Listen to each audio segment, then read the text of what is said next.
All right, She-Hulk episode 7. Yeah, 7. Hooray!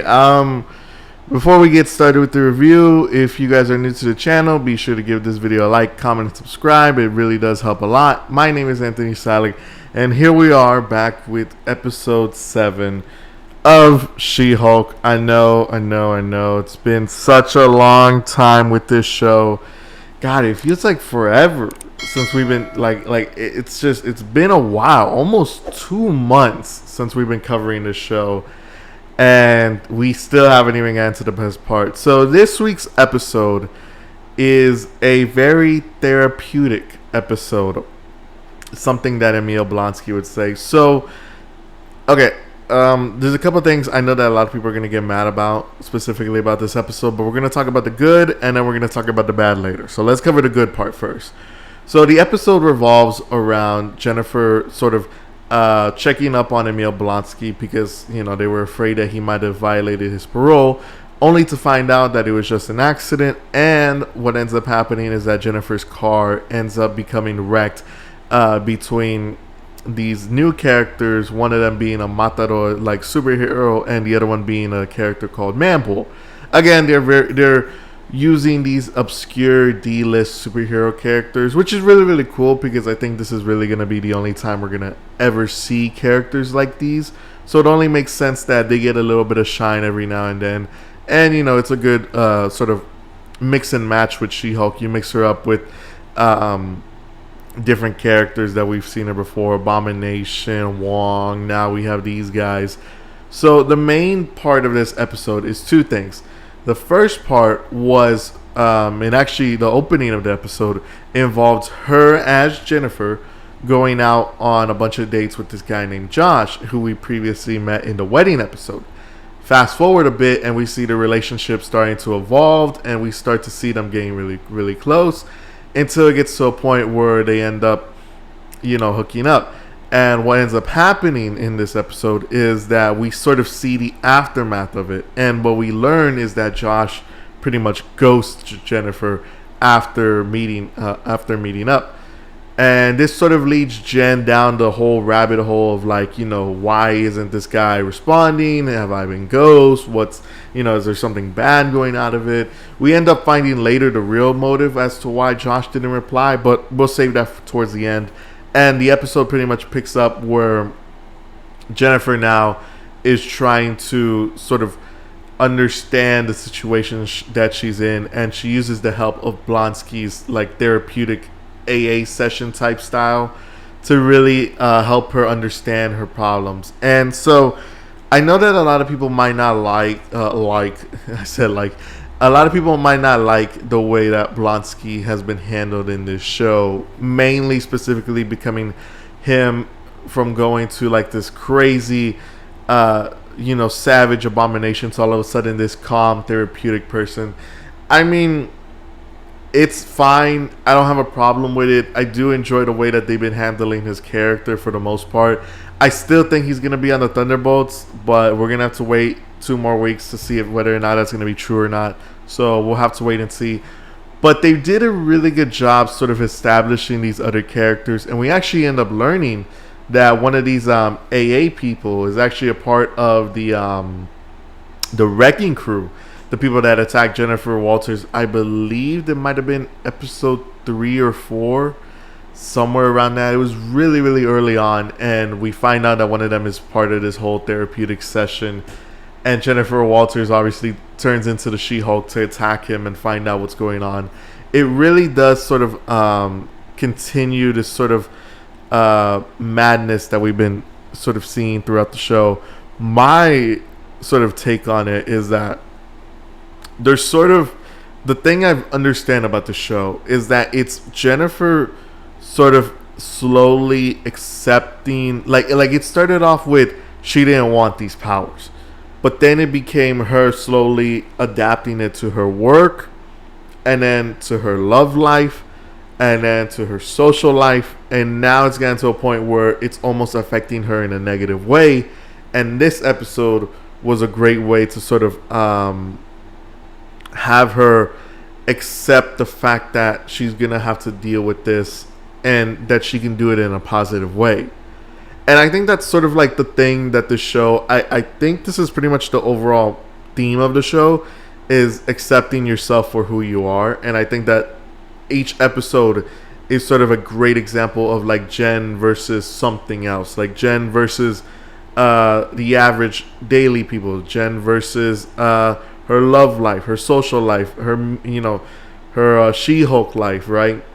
And it's really good. I mean, there are some moments where it does slip up here and there, but going back to this whole AA meeting, they introduce us to a bunch of new characters. Porcupine, which is this guy in this porcupine-like suit. They introduce this other person who thinks he's a vampire, and then they talk about his dad, who is supposed to be a vampire. So again, there could be like a Blade connection there. I wasn't really focusing too much about it. They really do hammer home Blonsky and sort of his character and what he's been up to.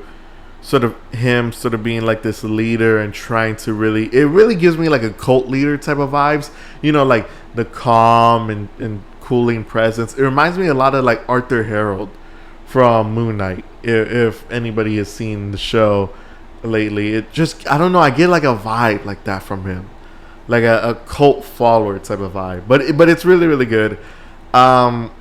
So we get that, and then fast forward to the ending. You know, we get a bunch of cool moments here and there.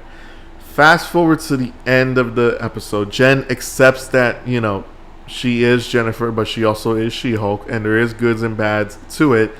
But we end up finding out the reason why Josh did this, and the main reason why is because he was just trying to get her blood. They end up, and this is actually something that I've seen a lot of people point out.